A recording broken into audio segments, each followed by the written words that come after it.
আগতে সরকার আছিল, আগতে ডকাইতহে আছিল, দানৱ আছিল, উচুৰ আছিল।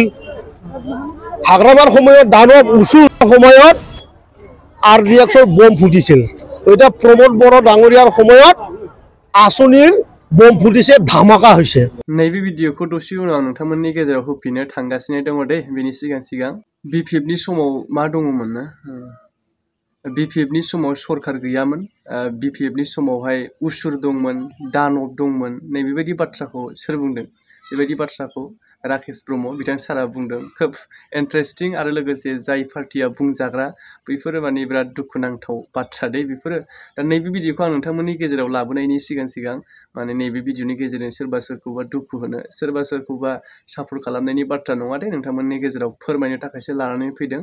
दा भिडिअखौ नोंथांमोननि गेजेराव सावरायनो थांनायनि सिगां बयखौबो गोसो गोरबोनिफ्राय दिनैनि नैबे गोदान भिडिअनि गेजेरजों बयखौबो बरायहरबाय।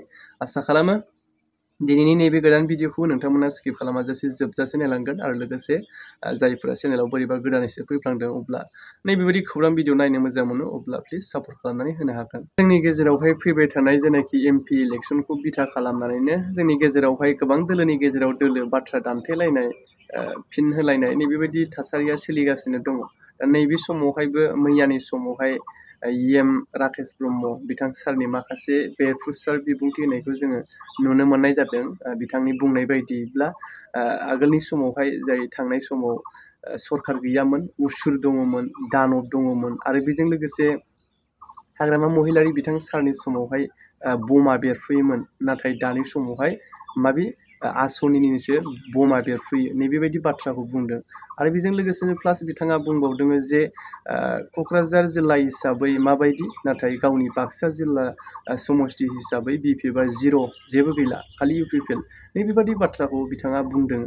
दा नैबे भिडिअखौ लाबोनायनि गेजेरजों नोंथांमोना आं बुंखादों साननो नाङा, राजखान्थियारि हिसाबै नोंथांमोननि गेजेराव फोरमायनो थाखायसो लानानै फैदों।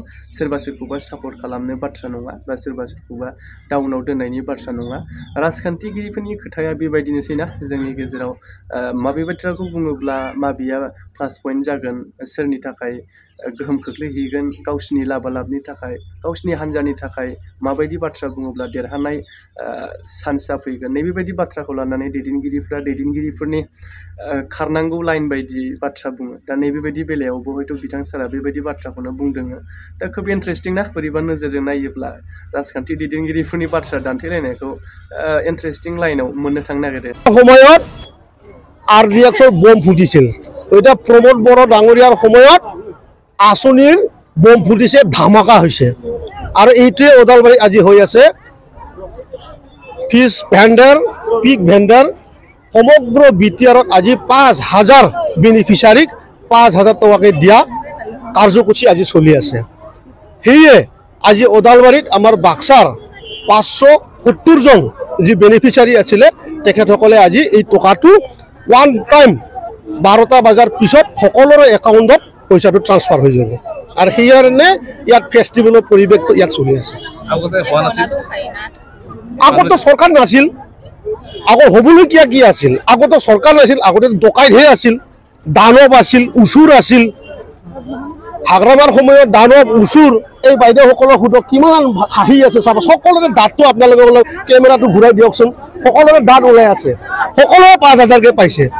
আগত চৰকাৰ নাছিল, আগত দানৱ আছিল, ৰাক্ষস আছিল। 1000 বেনিফিচিয়াৰী ইণ্টাৰ বিটিআৰত আৰু আমাৰ হ'ল বাক্সা হিচাপে 570 আজি দিবলৈ সক্ষম হৈছোঁ। কোকৰাঝাৰ ফালে বিপিএফ আছে নেকি নাজানো। একচুৱেলি বাক্সা ডিষ্ট্ৰিক্টতো বিপিএফ নাই। আৰু মই বিশেষ কৰি কোকৰাঝাৰ ফালে ৰাজনৈতিকভাৱেও ইমান মানে দক্ষতাৰে মই কাম কৰা নাই। মই বাক্সাটো জানো, বাক্সাৰ ইয়াতে শূন্য। তেখেতসকলে সিহঁতে পচা কুলি পাব, ইয়াৰ বাদে ইয়াত একো নাই। ইউপিপিএলৰ কোনো ডাঙৰ লিডাৰ নাই। ইউপিপিএল সকলোৱে মানে আপোনাৰ মানে গ্ৰাউণ্ড লেভেলৰ লিডাৰ। আৰু আমাৰ আনটিল প্ৰমোদ বড়ো ডাঙৰীয়ালৈ আমি বৰাবৰ।